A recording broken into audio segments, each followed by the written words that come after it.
4번 디자인 읽어보도록 하겠습니다.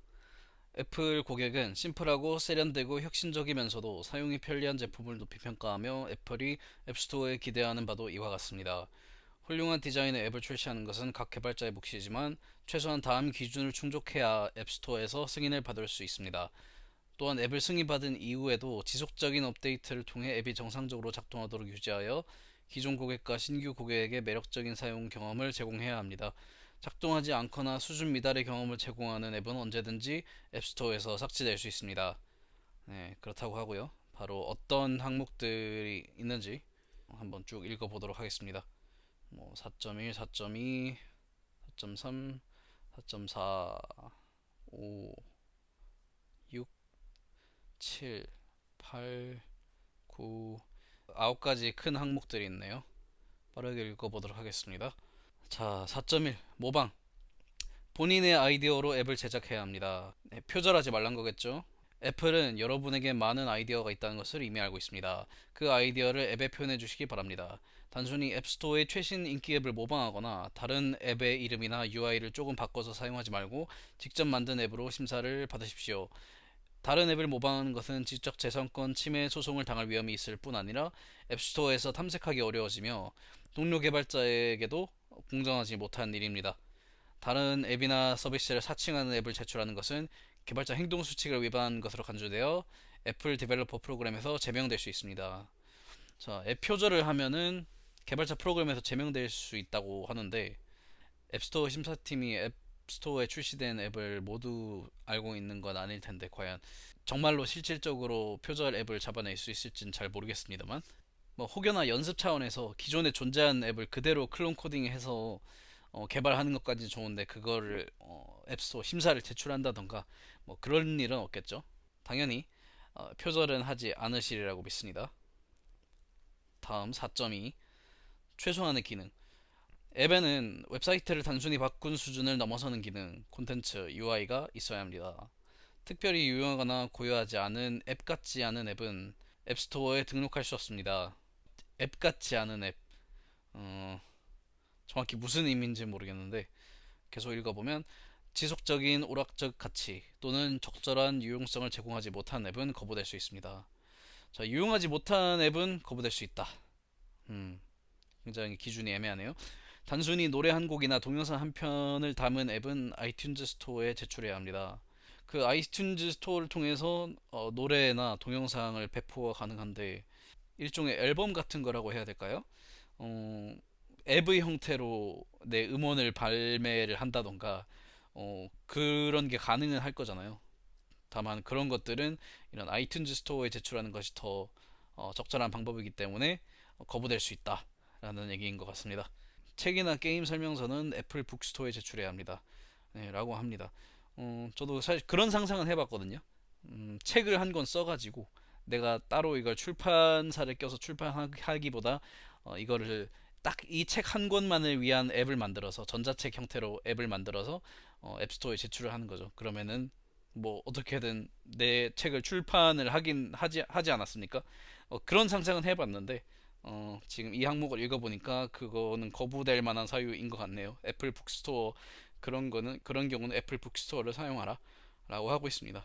자, 그리고 하위 항목들이 쫙 있는데 한번 읽어봅시다. 4.2.1 AR 키트를 사용하는 앱은 다양하면서도 통합된 증강현실 서비스를 제공해야 합니다. 단순히 AR 뷰에 모델만 넣어놓거나 애니메이션을 반복 재생하는 것만으로는 충분하지 않습니다. 그러니까 AR 기능을 활용하는데 지나치게 단순한 AR 기능만으로는 충분하지 않다. 실질적인 서비스를 제공해야 된다. 라는 얘기네요. 4.2.2 카탈로그가 아닌 경우 앱의 주요 내용이 마케팅 자료, 광고, 웹클리핑, 콘텐츠 집계, 링크 모음 등이어서는 안 됩니다. 여기서 카탈로그라는 게 아까 제가 예시로 들었던 전자책 있잖아요. 일종의 전자책 앱이라고 할 수 있지 않을까요? 보통 카탈로그라고 하면은 상품 설명서 같은 개념이니까 그런 식으로 마케팅 자료, 광고, 웹클리핑이 정확히 뭔 소리인지 모르겠지만 하여튼 그런 단순한 자료의 뭐랄까 모음집으로서의 앱은 어, 전자책 같은 거니까 그런 거는 거부당할 수 있다라고 합니다. 네, 그 이상의 유용한 기능을 제공해야 된다는 의미겠죠. 다음 4.2.3 앱은 다른 앱을 설치할 필요 없이 단독으로 작동할 수 있어야 합니다. 그렇습니다.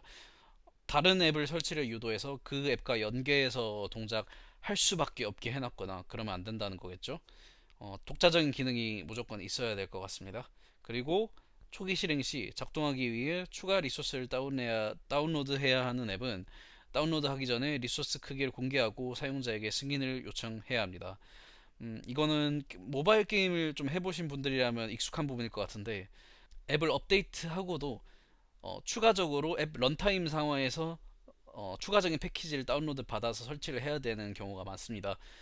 그런 경우는 그 다운로드 하기 전에 앞서서 리소스 크기가 얼마인지 알려주고 그리고 사용자의 승인 하에만 다운로드를 할 수 있도록 한단 말이에요. 모바일 게임 좀 해보신 분들은 아실 겁니다. 그게 이러한 제약 사항이 있기 때문에 그렇다고 합니다. 뭐 꼭 게임뿐만 아니라 AI 기능을 활용하기 위한 이제 모델 파일이 보통 크기가 큰 경우가 많기 때문에 클라우드 스토리지에 올려놓고 앱을 설치하고 사용하려고 할 때 런타임에 그 모델을 다운로드 받아서 실행하는 그런 유스 케이스가 흔하단 말이에요. 그런 경우에도 비슷하게 현재 다운로드하고자 하는 리소스 크기가 얼마인지 알려주고 또 승인을 요청해야 할 것 같습니다. 다음 4.2.4 시계 페이스처럼 생긴 애플워치 앱의 경우 사용자가 이거는 애플워치 앱에 관련된 부분이니까 일단은 넘어가도록 하겠습니다. 자, 4.2.5 아이클라우드 및 아이클라우드 드라이브 파일 관리자용 앱의 경우 추가적인 기능이 있어야만 승인을 받을 수 있습니다. 이 아이클라우드 드라이브 파일 관리자용 앱이라는 게 정확히 무슨 의미인지는 잘 모르겠습니다만 이런 앱의 경우 추가적인 기능이 있어야만 승인을 받을 수 있다고 합니다. 그러니까 애플의 기본 파일 앱이 제공하는 것 이상의 기능을 제공을 해야 단순 파일 브라우저의 기능을 넘어서는 무언가를 제공을 해야 승인을 받을 수 있다는 의미일 것 같습니다. 자, 4.2.6 상용 템플릿 또는 앱 생성 서비스를 통해 제작된 앱은 해당 앱의 콘텐츠 제공업체가 직접 제출하는 경우가 아니라면 거부됩니다. 이러한 서비스에서는 클라이언트를 대신하여 앱을 제출하는 것이 아니라 해당 클라이언트가 특별한 고객 경험을 제공하는 맞춤형의 혁신적인 앱을 제작할 수 있도록 지원하는 도구를 제공해야 합니다.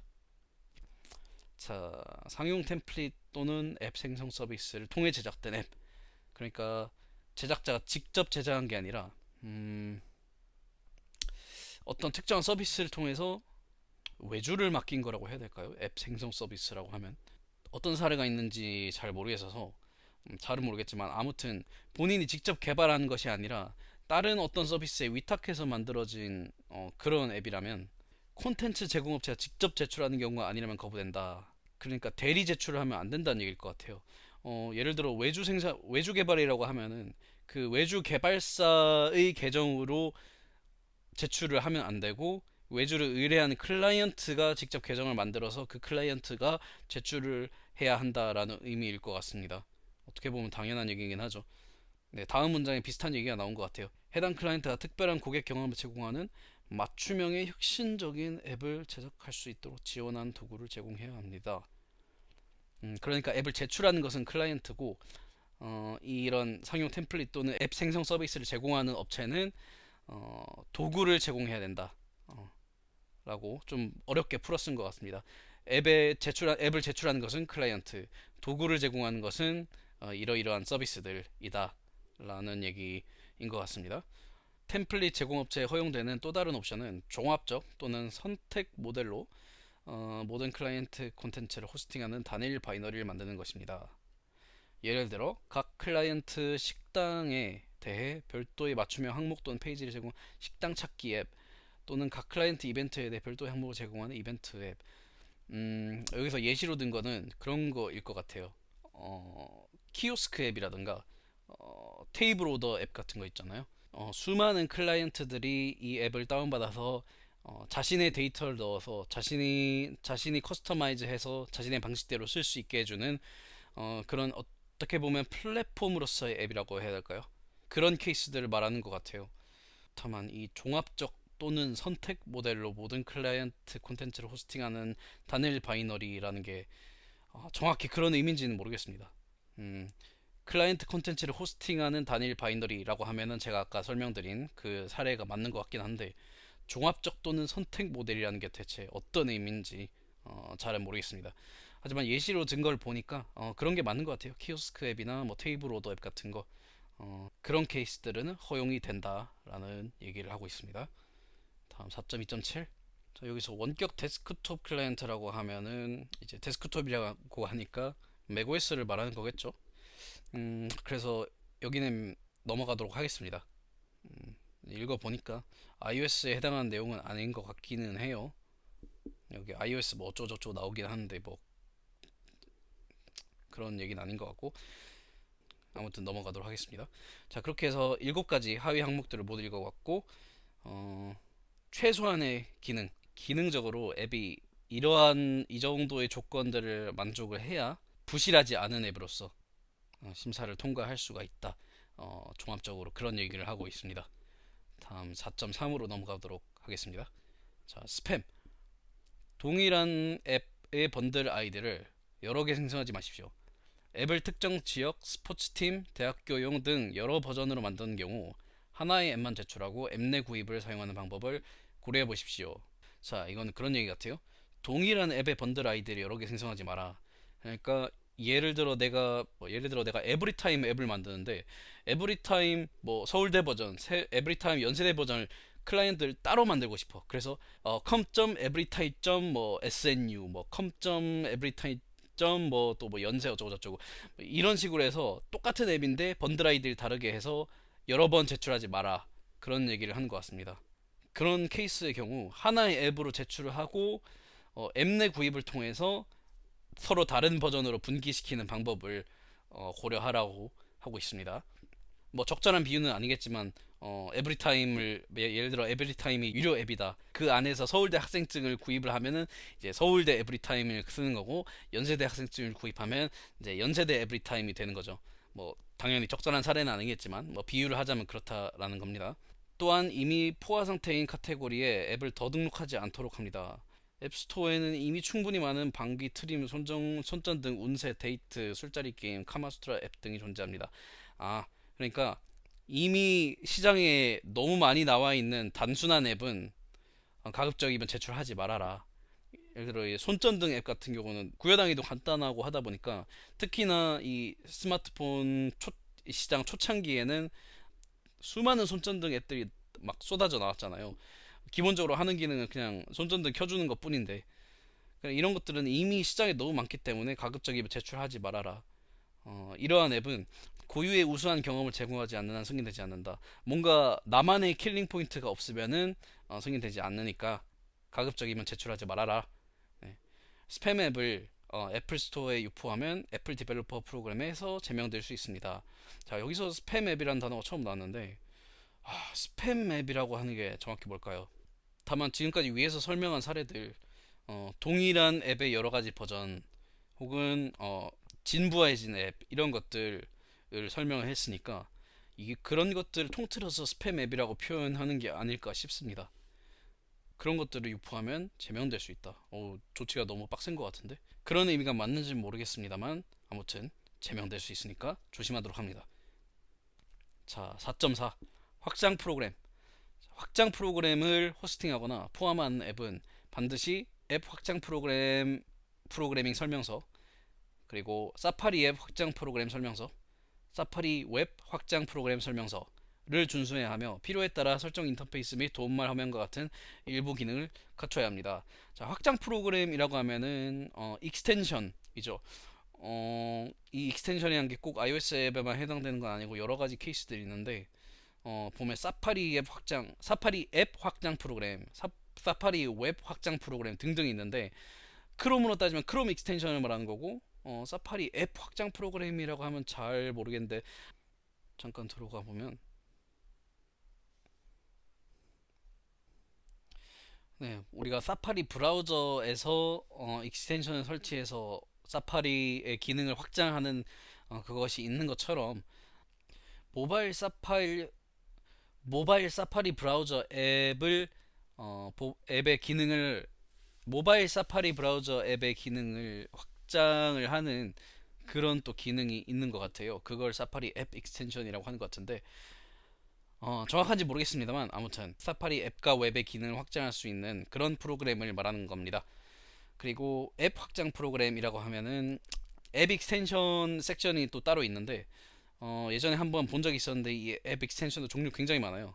거의 한 30종류 되는 걸로 알고 있는데 이걸 일일이 다 설명할 수는 없고 어쨌든 앱의 기능을 확장해주는 앱 바이너리에 포함되어 있긴 하지만 어, 앱 본체가 되는 앱과는 이제 별도로 동작하는 프로세스가 되겠죠. 예를 대표적인 게 푸시 메시지가 있고 또 쉐어 익스텐션이 있고 이런 것들 그런 것들 말하는 겁니다.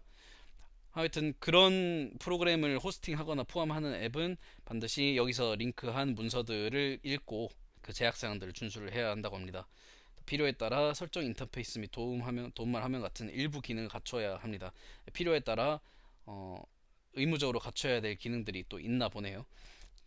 자, 사용할 수 있는 확장 프로그램을 앱의 마케팅 텍스트에 정확하고 분명하게 밝혀야 하며 내가 확장 프로그램을 앱 안에 집어넣었다 그러면은 프로모션 텍스트 그 메타데이터에 입력하는 앱스토어 커넥트의 메타데이터에 입력하는 그 마케팅 텍스트 프로모션 텍스트라고 하던데 하여튼 거기다가 분명히 밝혀야 한다고 합니다. 어떤 기능을 활용할 수 있는지. 그리고 또 확장 프로그램 안에는 마케팅 광고 또는 앱 내 구입이 포함될 수 없다고 합니다. 확장 프로그램 안에서는 어떠한 결제를 할 수가 없고 광고를 포함해서 광고나 마케팅을 포함해서도 안 된다고 합니다. 자, 그리고 또 하위 항목들이 짜르륵 있는데 4.4.1 키보드 확장 프로그램에는 반드시 따라야 하는 몇 가지 규칙이 있습니다. 자, 확장 프로그램 한 종류 중 하나인 키보드 확장 프로그램에 해당하는 제약사항들이 있습니다. 자, 키보드 입력 기능 제공. 뭐 키보드 확장 프로그램이니까 당연한 거겠죠. 키보드에 이미지 또는 이모티콘이 포함되는 경우 스티커 지침 준수. 자, 스티커 기능에 대해서 제가 잘 모르긴 하지만 아무튼 별도의 지침이 있는 것 같아요. 그거에 따라서 이미지 또는 이모티콘을 구현을 하면 된다라는 얘기고 다음 키보드로 진행하는 방법 제공. 다음 키보드 그러니까 키보드 익스텐션을 써본 적이 없어서 다음 키보드라고 하면 정확히 어떤 건지 모르겠는데 키보드를 바꿀 수 있는 기능을 제공해야 된다라는 얘기겠죠. 네, 그럴 것 같고요. 네트워크에 접속하지 않고 접근 권한 요청 없이도 작동 상태 유지. 그러니까 인터넷이 없어도 오프라인으로도 작동할 수 있는 상태를 유지를 해야 된다라는 거고요. iOS 기기에 대한 사용자의 키보드 확장 프로그램 기능 강화를 위한 목적으로만 사용자 활동 수집, 그러니까 유저 데이터를 수집을 할 수는 있는데 그런 경우에는 이 확장 프로그램에 대한 기능 강화에 대한 목적이 뚜렷해야 된다. 라는 얘기를 하고 있습니다. 그 위의 목적으로는 유저 데이터를 수집하면 안 된다라는 얘기겠죠. 이러한 필요 사항들을 만족을 해야 되고 그리고 제한 사항이 있는데 제한 사항은 설정 앱이 아닌 앱을 실행. iOS 설정 앱으로 연결되는 기능은 넣을 수 있지만 다른 앱을 뭐 앱 링크를 통해서 다른 앱을 실행한다던가 하면 안 된다라는 얘기인 것 같고요. 키보드 버튼에 다른 동작 추가. 예를 들어 리턴 키를 길게 눌러 카메라 실행. 한마디로 키보드 버튼을 눌렀으면 딱 그 키에 매핑된 기능 하나만 수행하게 하고 그거를 뭐 길게 누른다거나 뭐 또 뭐 더블 탭을 한다든가 이런 식으로 키 자체의 내용과 상관없는 2차 기능을 구현을 하면 안 된다라는 얘기인 것 같습니다. 그렇게 해서 키보드 확장 프로그램에 가해지는 제약사항들을 한번 읽어봤고요. 다음 4.4.2 사파리 확장 프로그램. 자, 사파리 확장 프로그램은 해당 애플 운영체제의 현재 사파리 버전에서 실행할 수 있어야 합니다. 이전 버전 사파리에서만 동작하는 사파리 확장 프로그램은 거부될 수 있다라는 거겠죠. 시스템이나 사파리의 UI 요소를 방해받지 않아야 하며 당연한 거고 악성 콘텐츠나 코드, 오해의 소지가 있는 콘텐츠나 코드를 절대 포함해선 안 됩니다. 역시 당연한 거고요. 이 규칙을 위반하면 애플 디벨로퍼 프로그램에서 제명됩니다. 사파리 확장 프로그램은 기능을 작동하는 데 필요하지 않은 다른 웹사이트에 접속하도록 요구해선 안 됩니다. 다른 웹사이트에 접속하도록 요구해서는 안 된다고 합니다. 단 기능적으로 동작하는데 필요한 경우에는 상관없는데 그렇지 않다면 다른 웹사이트에 접속하도록 유도를 하면 안 된다 라는 얘기입니다. 그리고 4.4.3 스티커. 스티커에 대해서는 잘 모르긴 하는데 한번 읽어는 보도록 하겠습니다. 스티커를 통해 메시지 앱을 더욱 역동적이고 재밌게 활용할 수 있습니다. 사용자는 스티커를 사용하여 기발하면서도 즐겁고 특별하게 계정을 표현할 수 있습니다. 스티커 확장 프로그램이 있는 앱이나 단독 스티커 팩을 제작하는 경우 스티커 콘텐츠는 사용자에게 불쾌감을 주거나 부정적인 경험을 제공하거나 법에 저촉되지 않아야 합니다. 당연한 얘기들을 하고 있습니다. 그리고 총 5개의 하위 항목들인데 쭉 읽어보면 일반적으로 앱스토어에 허용되지 않는 콘텐츠는 스티커에도 허용되지 않습니다. 1번 그 맨 위에서 1번 안정성 항목에 대해서 읽을 때 그 콘텐츠적 제약 사항에 대해서 쭉 읽어봤죠. 그런 거 있잖아요. 뭐 폭력적인 콘텐츠 안 되고 지나치게 성적인 콘텐츠 안 되고 술, 담배, 도박 이런 거 안 되고 이런 것들 이런 콘텐츠를 담은 앱들은 앱스토어에서 거부되기 때문에 콘텐츠에도 스티커에도 마찬가지로 그러한 이제 부적절한 콘텐츠가 들어가면 안 된다라는 얘기고요. 지역적 문화를 고려하도록 합니다. 현지에서 비판을 받거나 현지 법에서 위배될 수 있는 스티커 팩을 제작하지 마십시오. 당연한 거겠죠. 현지 사정을 당연히 고려해야 될 거고 스티커 의미를 파악하기 어려운 경우 심사 메모에 설명을 기록하여 심사 절차가 지연되지 않도록 하십시오. 알 수 없는 밈을 다룬 스티커라면은 심사팀을 좀 당황스럽게 만들 수 있겠죠. 그러면 그거에 대한 설명이 필요할 테니까 심사 메모에다가 그 설명을 첨부하라는 얘기이고요. 자, 스티커가 여러분의 가족이나 지인과 관련되지 않도록 하십시오. 스티커는 개인 사건이나 단체 또는 인간관계와 관련이 없어야 합니다. 일반적으로 사용할 수 있는 스티커야 컨텐츠 한다고 합니다. 예전에 이제 안정성 항목에서 읽을 때도 그랬지만 당연히 자기들끼리만 아는 컨텐츠는 통과가 되지 않습니다.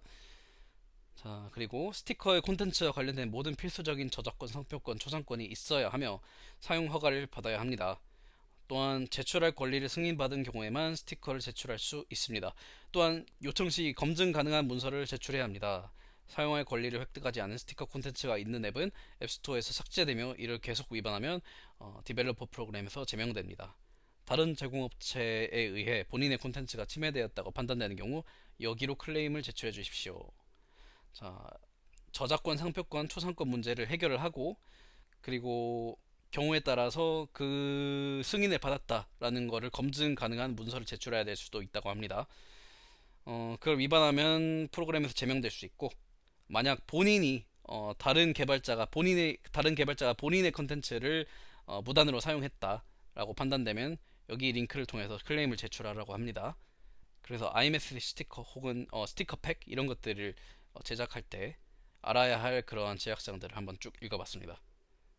그래서 4.4 확장 프로그램 개발을 할 때 알아야 될 부분들을 한번 읽어봤고요. 그 다음 4.5 애플 사이트 및 서비스 한번 읽어보도록 하겠습니다.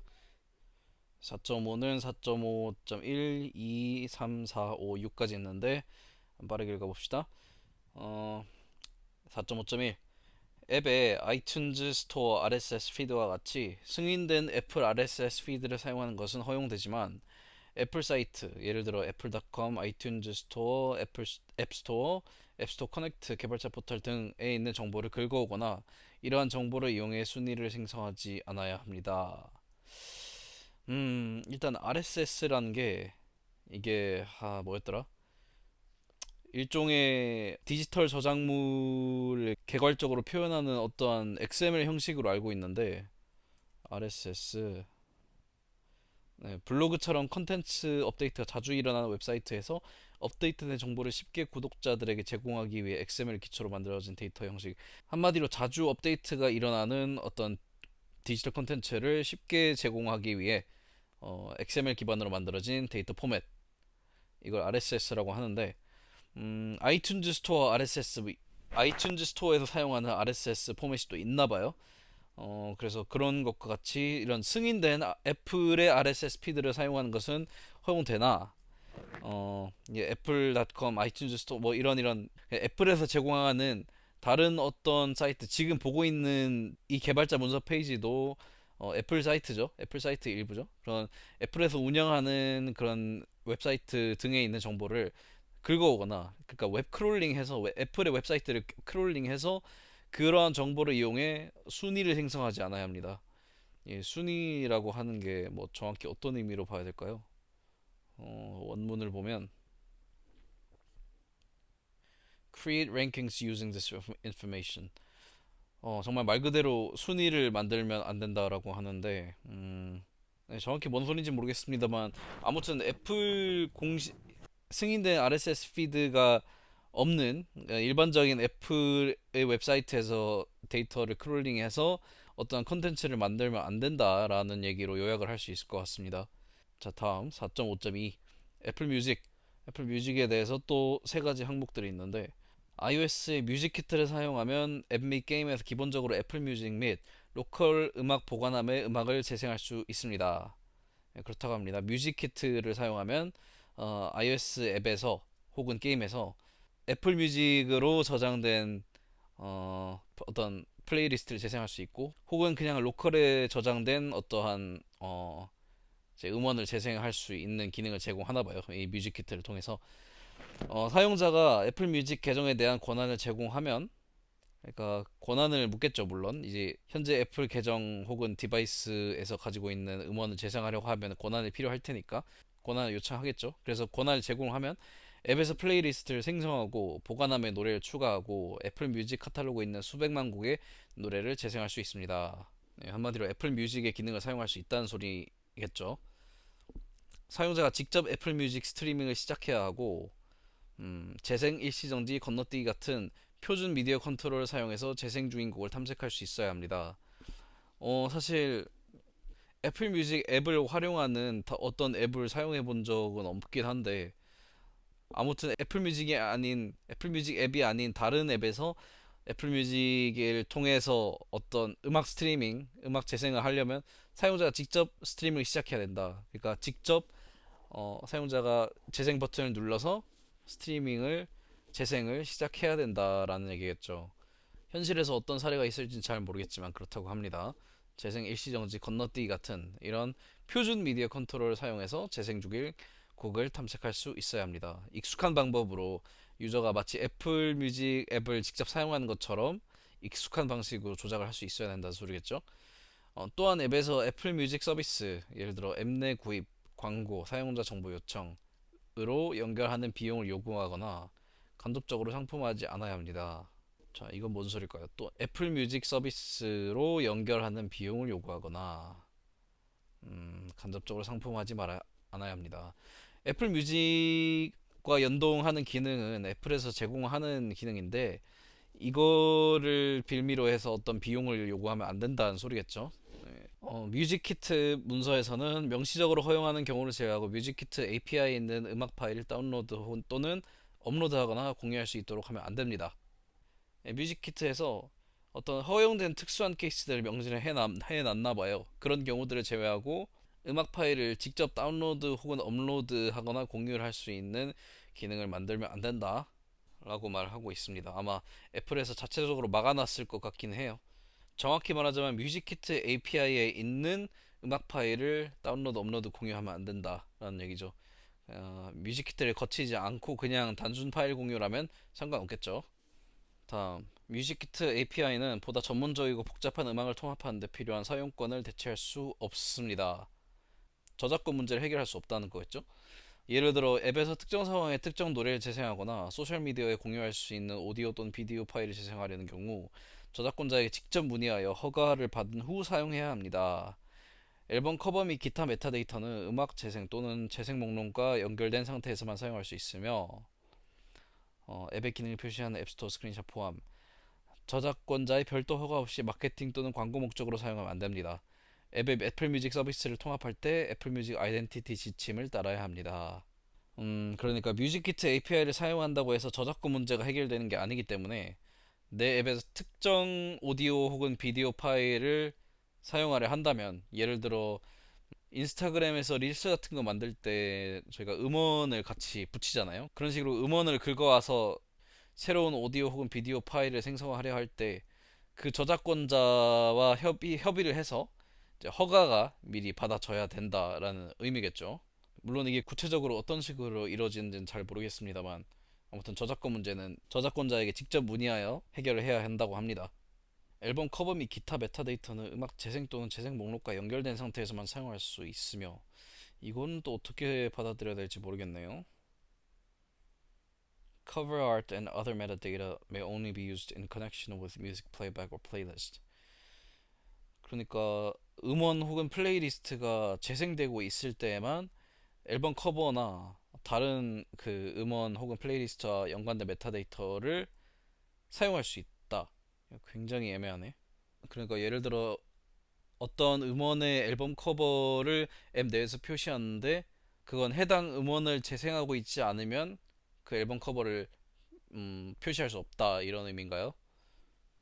왜 이런 제약이 있는지 모르겠네요. 저작권자의 별도 허가 없이 마케팅 또는 광고 목적으로 사용하면 안 됩니다. 당연한 거고. 그리고 애플 뮤직 서비스를 통합할 때는 이러한 또 아이덴티티 지침, 어떠한 디자인 가이드라인이 또 있나 보네요. 이런 걸 따라야 한다고 합니다.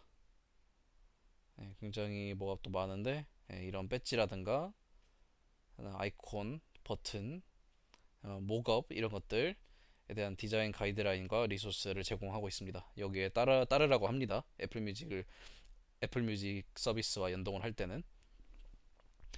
자, 다음 재생 목록 및 즐겨찾기와 같이 애플 뮤직 사용자 데이터에 접근하는 앱은 이러한 내용을 목적 열에 반드시 명시해야 합니다. 목적 열에 수집한 데이터를 앱 경험을 지원 또는 개선하는 것 외에 어떠한 목적으로도 타사와 공유할 수 없습니다. 이 데이터는 사용자 또는 기기를 식별하거나 광고 대상을 특정하는 데 사용할 수 없습니다. 애플 뮤직 기능을 사용한다는 것은 그 애플 뮤직 유저 해당 애플 이제 어카운트의 데이터에 접근을 하는 것이기 때문에 개인 데이터죠. 그렇기 때문에 어떠한 목적으로 애플 뮤직을 통해 이제 사용자 데이터에 접근하는지를 명시를 해야 된다라는 거겠고요.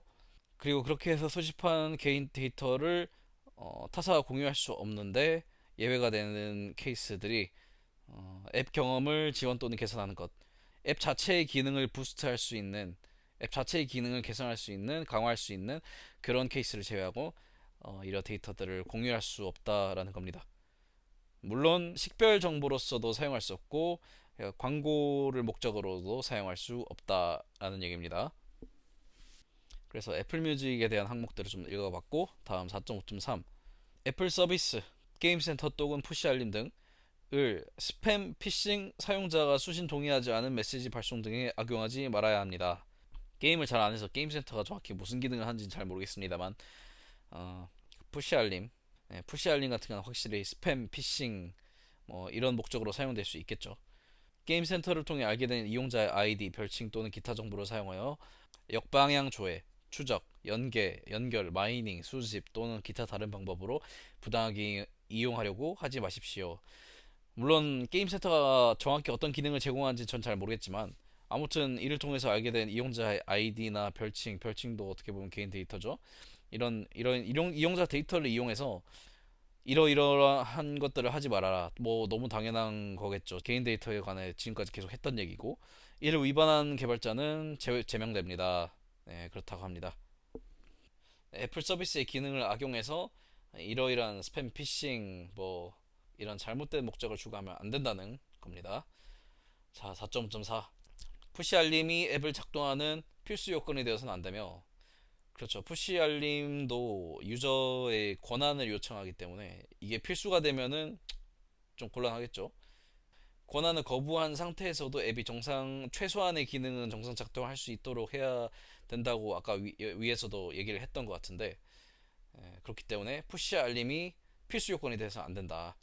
푸시 알림을 민감한 개인 정보 또는 기밀 정보를 전송하는 데 사용할 수 없습니다. 그렇겠죠. 또한 푸시 알림은 고객이 앱 UI에 표시된 동의 표현을 통해 명시적으로 수신하도록 선택한 경우가 아닌 이상 홍보 또는 직접적인 마케팅 목적으로 사용돼서는 안 되며 그죠. 여러 가지 앱을 쓰면서 저희가 광고성 푸시 알림 동의 체크를 항상 받잖아요. 그게 이런 것 때문이죠. 앱 내에서 사용자가 이러한 메시지 수신을 취소할 수 있는 방법을 제공해야 합니다. 보통 설정 화면 들어가면 이런 게 있죠. 푸시 알림, 뭐, 광고성 이제 푸시를 받겠다, 받지 않겠다, 혹은 뭐 아예 그냥 푸시 알림을 안 받을 수도 있고 그런 기능을 보통 앱에서 다 제공을 합니다. 제공해야 합니다. 푸시 알림 서비스를 남용 및 오용하는 경우 권한을 박탈당할 수 있습니다.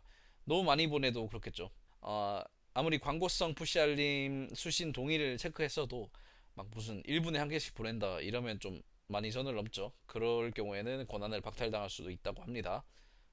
자, 그다음 4.5.5 게임 센터 약관에서 허용하는 방식으로만 게임 센터 플레이어 아이디를 사용해야 하며 플레이어 아이디를 앱에 노출하거나 제3자에게 공개하지 않아야 합니다.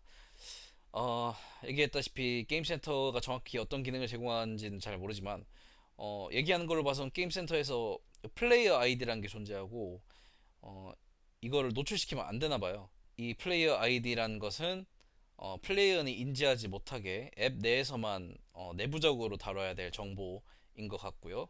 3자에게 공개하지 않아야 한다고 합니다. 4.5.6 앱과 앱 메타데이터에 애플 이모티콘으로 렌더링되는 유니코드 문자를 사용할 수 있습니다. 애플 이모티콘은 타 플랫폼에서는 사용할 수 없으며 앱 바이너리에도 직접 삽입할 수 없습니다. 자, 애플에서 제공하는 이모티콘들은 앱과 앱 메타데이터에 포함을 할 수 있지만, 그러니까 앱 바이너리에도 그리고 그 앱스토어에 올라가는 앱 메타데이터에도 포함을 할 수 있지만 타 플랫폼과는 호환이 되지 않기 때문에 예를 들어 똑같은 이모티콘이 들어간 앱을 안드로이드 버전으로 만든다고 했을 때 호환이 안 된다는 소리겠죠. 그렇기 때문에 그런 건 각자 알아서 대응을 해야 될 겁니다. 그렇게 해서 4.5 애플 사이트 및 서비스와 연동되는 어떤 기능을 구현을 할 때 지켜야 할 어떤 제약사항들을 한번 쭉 읽어봤습니다. 다음 4.6 대체 앱 아이콘 변경이 사용자에 의해 수행되고 원래 아이콘으로 되돌린 설정이 포함된 경우에 한해 앱의 사용자 설정 아이콘을 표시할 수 있습니다. 보통의 앱들은 아이콘이 하나로 정해져 있고 계속 그걸로 가지만 상황에 따라서 그 개발자가 앱 아이콘을 바꿀 수가 있거든요. alternate 앱 아이콘이라고 해가지고 아이콘을 이제 바꿔치는 이제 기능이 있긴 한데 다만 이제 그런 기능을 넣으려면 원래 아이콘으로 되돌린 설정이 포함되어야 한다고 합니다. 예를 들어 아이콘에 선호하는 스포츠팀을 반영할 수 있습니다. 예를 들어 뭐 축구와 관련된 앱이다. 그럼 기본이 되는 앱 아이콘이 있을 것이고 여기서 이 앱을 사용하고 있는 유저의 취향에 따라서 본인이 응원하는 팀의 어떠한 엠블럼이 들어간 앱 아이콘으로 뭐 교체할 수도 있겠죠. 그런 기능을 제공할 수 있겠죠. 그런 사례를 들고 있습니다. 모든 아이콘은 반드시 앱의 콘텐츠와 관련되어야 하며 그렇겠죠. 설정 앱, 알림 앱 등에 표시되는 아이콘이 새 스프링보드 아이콘과 일치하도록 변경된 아이콘을 모두 시스템에서 유지할 수 있어야 합니다. 이건 무슨 의미인가요? 설정에 알림 앱 등에 표시되는 아이콘 보통 설정 들어가면은 앱별 설정이 쫙 뜨잖아요. 그때 뜨는 이 앱을 나타내는 그 아이콘 그리고 알림 앱 등에 표시되는 아이콘 보통 푸시 메시지 같은 거 받을 때 앱 아이콘이 같이 뜨니까 그런 아이콘들을 말하는데 이런 아이콘들이 새 스프링보드 아이콘과 일치하도록 변경된 모든 아이콘을 모든 시스템 그러니까 사용자 설정 아이콘으로 바뀌었으면 아이콘이 이제 설정 앱, 알림 앱 아이콘 이런 뭐라고 해야 될까요? 이런 곁다리 앱 아이콘들도 같이 동일하게 반영이 돼야 된다라는 얘기인 것 같습니다. 변경된 아이콘을 모든 시스템에서 유지할 수 있도록 있어야 합니다라고 하는 거 보니까 그런 의미인 것 같아요. 이 기능은 최신 날씨 정보, 캘린더 알림 등을 반영하는 것과 같은 동적, 자동 또는 연속적 변경 사양에 적용될 수 있습니다. 날씨 앱이다 하면은 비가 오는 날에는 비 내리는 아이콘으로 바뀐다던가 눈이 내리면 눈 내리는 아이콘으로 바뀐다던가 그런 기능 그런 거는 불가능하다라는 얘기인 것 같네요. 동적 자동으로 혹은 연속적 변경사항에 적용될 수 없다. 사용자가 직접 설정할 수는 있지만 동적으로 자동으로 앱 아이콘이 바뀌도록 설정할 수는 없다라고 이해를 하면 될 것 같아요. 뭐 저도 사용자 설정 아이콘을 뭐 직접 활용해 본 적은 없기 때문에 어떤 식으로 작동하는지는 모르겠지만 이러한 제약 사항들이 있다고 합니다. 다음 4.7 HTML5 게임, 봇 등. 봇이라고 하면 뭔지 모르겠는데 게임에서 말하는 봇 그걸 말하는 건가? 아무튼 읽어봅시다. 앱의 주요 목적이 코드 배포가 아니고 코드가 스토어 또는 스토어와 유사한 인터페이스에서 제공되지 않으며 4.7.1 및 2에 따른 추가 규칙 4.7.12 밑에 나옵니다. 에 따른 추가 규칙을 소프트웨어에서 준수하는 한 바이너리에 내장되지 않은 코드를 포함하거나 실행할 수 있습니다. 아까 위에서도 설명했지만 앱 바이너리에 미리 포함되어 있는 코드가 있고 앱 사용 중에 외부에서 받게 되거나 다운로드를 받거나 혹은 유저가 직접 입력을 해서 새로 생성되는 그런 코드들, 런타임에 새로 생성되는 코드들을 기본적으로 그런 거를 포함하면 안 되고 실행해서 안 된다라고 위에서 그런 내용을 읽었었잖아요. 다만 이제 그때도 그게 허용되는 일부 케이스들을 소개를 했었는데 여기서도 4.7.1, 4.7.2 밑에 있는 이 제한 사항들만 이제 준수한다면 그 예외 케이스를 적용할 수 있다라는 얘기 같네요. 그리고 주요 목적이 코드 배포가 아니라면 개발용 코드 배포 앱 이거 뭐가 있을까요? 뭐 이런 게 아니라면 또 그런 코드를 내장할 수 있다고 하는데 그러니까 앱의 주요 목적이 코드 배포가 아니고 이걸 어떻게 받아들여야 될지 모르겠지만 또는 스토어와 유사한 인터페이스가 제공되지 않으며 외부 플랫폼에서 코드를 내려받는다던가 그런 케이스가 아니고 4.7.1, 4.7.2를 따른다면 내장되지 않은 코드를 포함하거나 실행할 수 있다라고 합니다. 굉장히 조건이 복잡하게 많네요. 거기서 예로 든 게 HTML5 기반 게임과 봇 등이 있다는데 다 무슨 의미인지는 잘 모르겠습니다. HTML5 기반 게임은 무엇이며 봇은 또 여기서 말하는 봇은 또 무엇인지 이러한 추가 규칙은 앱스토어 고객이 기대하는 경험을 보장하고 사용자의 안전을 보장하는 데 중요합니다. 그래서 4.7.1과 2가 어떤 건지 한번 읽어봅시다. 이 규칙에 따라 제공된 소프트웨어는 다음을 충족해야 합니다. 무료거나 앱 내 구입을 통해 구입할 수 있어야 된다. 가격 모델은 그렇다고 하고요. 표준 웹키트 보기에서 제공하는 기능만 사용하며 웹키트가 이게 HTML, CSS, 자바스크립트 이제 소스 파일을 실행하기 위한 애플에서 제공하는 그런 웹 프레임워크죠. 웹키트에서 제공하는 기능을 통해서 올바르게 동작할 수 있어야 한다라는 얘기겠고요. 이 말은 즉 수정이나 별도의 소프트웨어 없이 사파리에서 실행 및 구동되어야 한다고 합니다. 잘은 모르겠지만 아마 사파리도 웹키트 기반인가 봐요. 그래서 사파리에서 제대로 실행될 수 있다면 된 것이다 라고 이해하면 될 것 같습니다.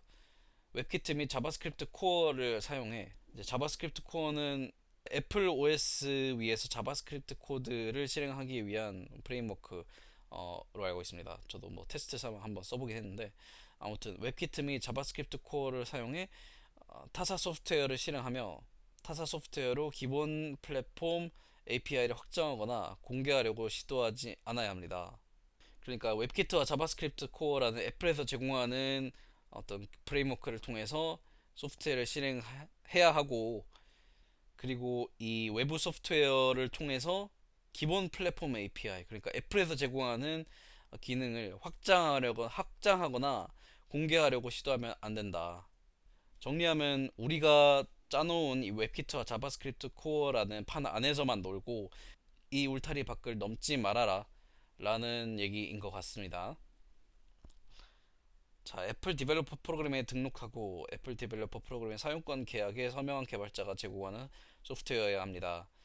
외부에서 코드를 받아서 실행하려는 바로 그 웹 기반 소프트웨어가 이러이러한 조건을 만족해야 된다고 합니다. 애플 개발자 프로그램에 등록하고 계약에 서명한 개발자가 제공한 소프트웨어여야 한다고 하는데 이걸 일일이 다 확인할 수 있는지는 잘 모르겠네요.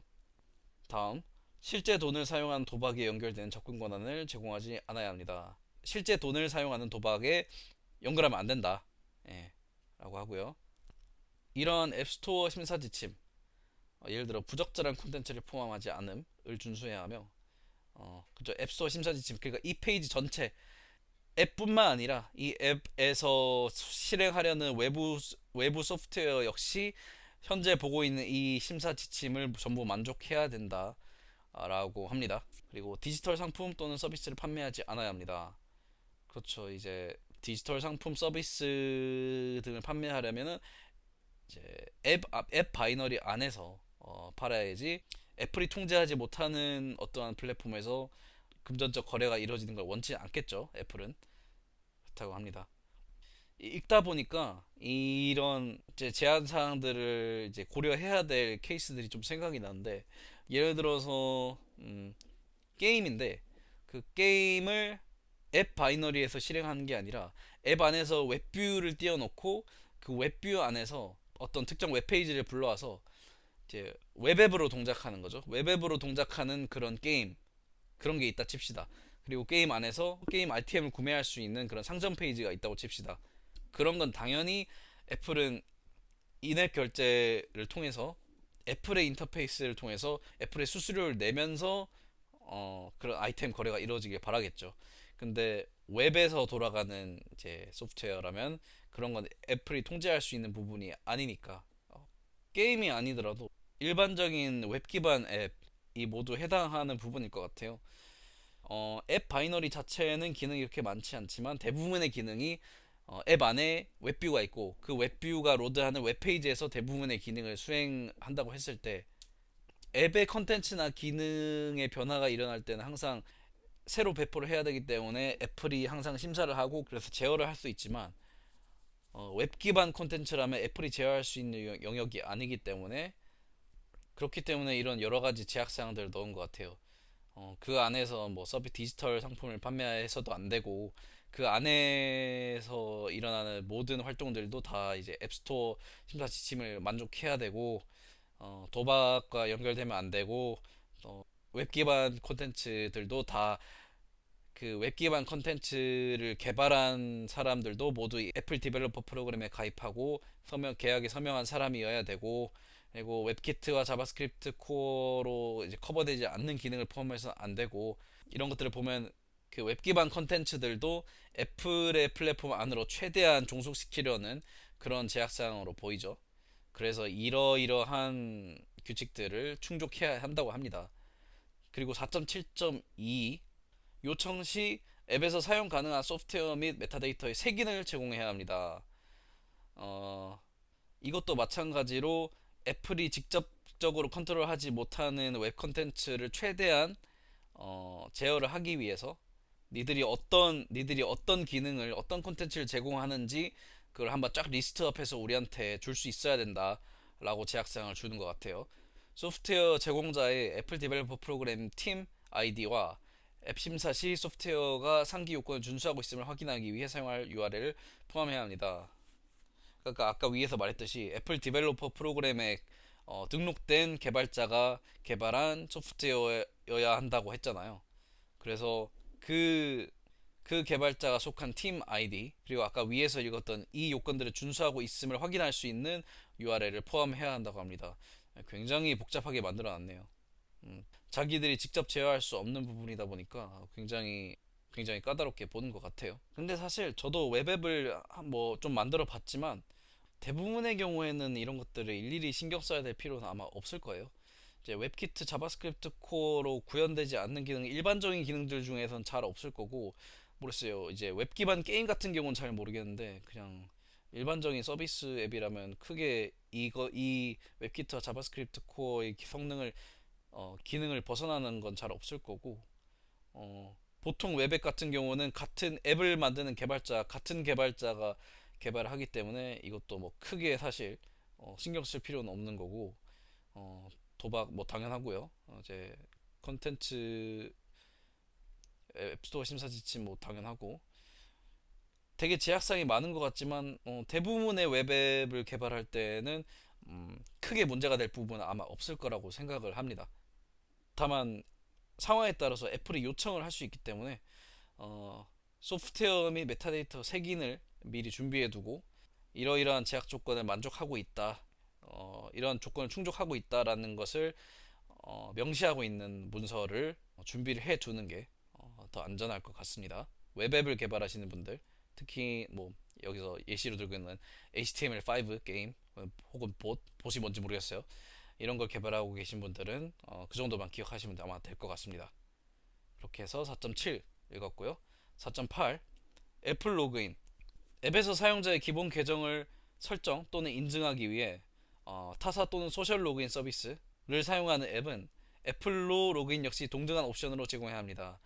자, 페이스북 로그인, 구글 로그인, 트위터 이제 X가 됐죠. X 로그인, 링크드인 로그인, 아마존 로그인 등 이런 소셜 로그인 서비스들을 이용할 경우 애플 로그인도 반드시 포함을 해야 된다라고 합니다. 네, 이거는 실제로 그래요. 저도 소셜 로그인 기반 앱을 만들어 봤고 또 출시를 해봤기 때문에 이런 제약사항이 있다는 건 저도 알고 있습니다. 사용자의 기본 계정은 사용자 식별, 로그인, 앱의 기능 및 연결된 서비스에 접근하기 위한 목적으로 앱에 설정한 계정을 의미합니다. 이건 별 내용 아닌 것 같아요. 그냥 이런 소셜 로그인 서비스 등을 이용해서 계정을 만드는 목적들을 그냥 나열하는 것 같아요. 사용자 식별, 로그인, 앱의 기능과 연결된 어떤 서비스에 접근하기 위한 목적으로. 자, 그리고 애플로 로그인은 다음 경우에 필요하지 않습니다. 그렇죠? 반드시 필요한 건 아니란 거예요. 다음 이제 네 가지 경우에는 꼭 필요하지 않은데 그게 뭐가 있냐면 회사의 자체 계정 설정 및 로그인 시스템을 전용으로 사용한 앱인 경우 만약 소셜 로그인을 쓰지 않고 자체 계정 설정 및 로그인 시스템을 그것만 사용하는 그걸 전용으로 사용한 앱인 경우에는 애플 로그인이 필요하지 않고요. 소셜 로그인이 아예 없다면 애플 로그인도 사용할 필요가 없다라는 얘기죠.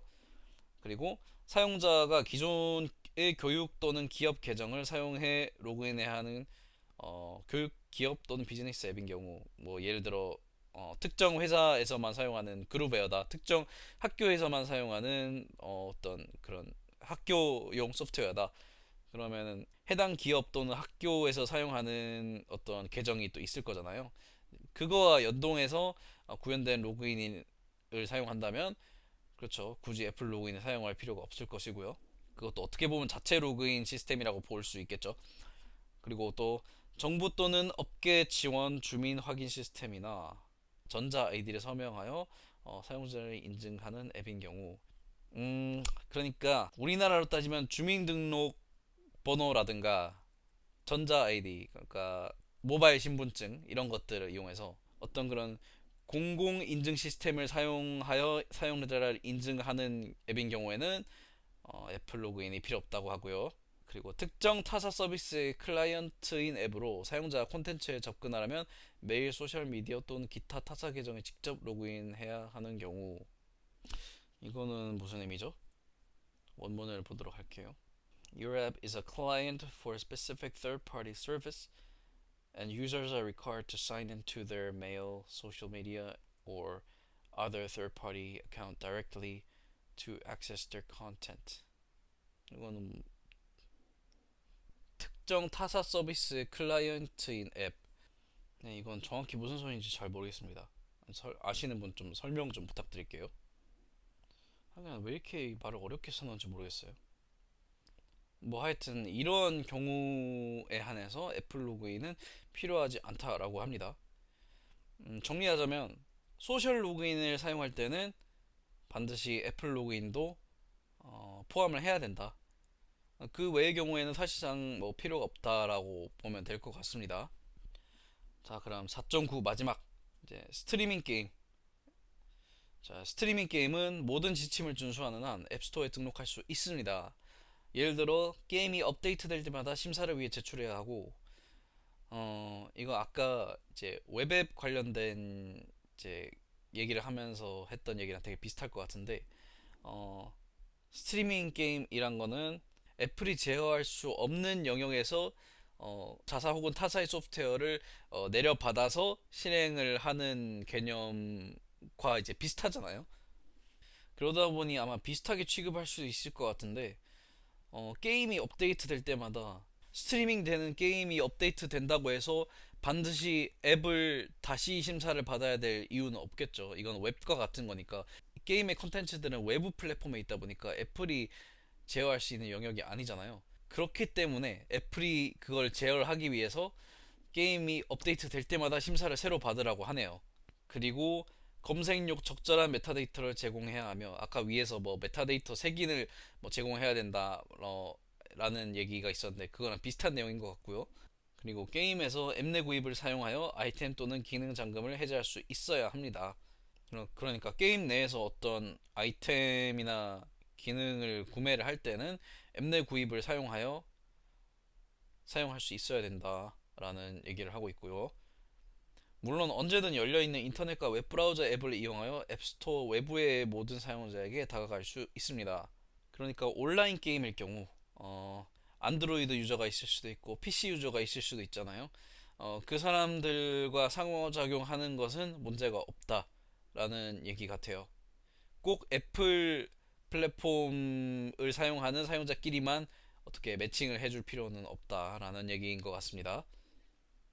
그리고 하위 항목이 두 개가 있는데 4.9.1 각 스트리밍 게임을 개별 앱으로 앱스토어에 제출하여 앱스토어에서 앱의 제품 페이지를 생성하고 차트 및 검색에 앱이 표시되고 사용자가 앱에 대한 해당 평가 리뷰를 작성하고 스크린 타임 및 기타 유해 콘텐츠 차단 앱으로 관리하고 사용자 기기에 표시되게 해야 합니다. 굉장히 장황하게 써놨는데 이 앱에서 스트리밍하는 그 게임 하나하나를 개별 앱 취급을 해야 된다라는 얘기인 것 같네요. 그 말은 즉 스트리밍 앱 자체는 가만히 있어도 여기에 게임을 하나씩 추가할 때마다 앱스토어에 추가적으로 제출을 해야 되고 독자적인 제품 페이지를 생성하고 그리고 차트 및 검색에 앱 표시된다는 건 또 어떤 의미인지 모르겠는데 아무튼 실제로는 이 스트리밍 앱 안에 종속되어 있는 서브 앱이라고 할 수 있지만 독자적인 앱 취급을 해줘야 된다. 개별적으로 앱스토어에 제출을 해줘야 된다. 라는 얘기네요. 이거는 과연 어떤 식으로 진행이 되는 건지 잘 모르겠습니다. 근데 이거는 과연 진짜 그렇게 하고 있는지 잘 모르겠어요. 대표적인 그리고 사실상 유일한 스트리밍 게임 앱이라고 하면은 마이크로소프트의 엑스클라우드가 있겠죠. 그 엑스박스 게임을 이제 클라우드 스트리밍으로 하게 해주는 이제 앱인데 그 엑스박스 스토어에 있는 엑스클라우드를 지원하는 뭐 수백 가지는 모르겠지만 굉장히 많은 종류의 게임들이 있을 건데 그 말은 즉 마이크로소프트에서 그 각 게임들에 대한 심사를 따로 받았고 별도로 제출을 했다는 의미일까요? 실제로 그런 건지 잘 모르겠습니다. 아무튼 그렇게 해석을 하도록 할게요.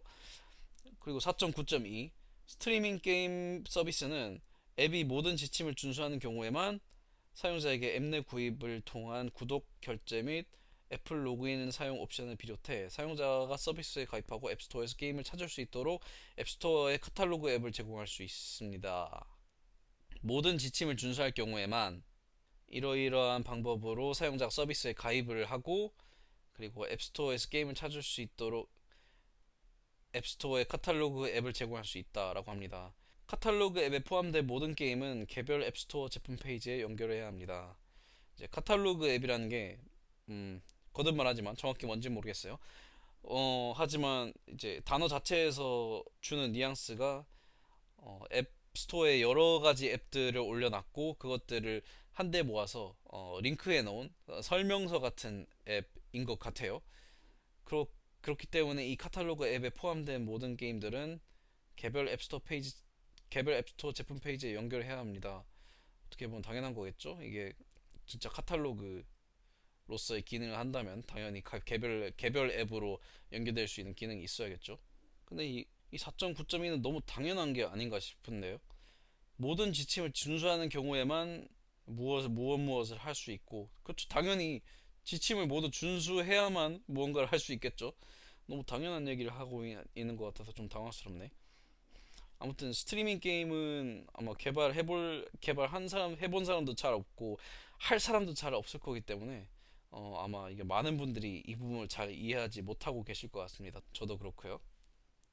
아무튼 4.9는 그렇게 대충 넘어가고, 그렇게 해서 총 9가지 항목들 쭉 읽어봤고 이제 4번 섹션 디자인 항목을 쭉 한번 읽어봤습니다.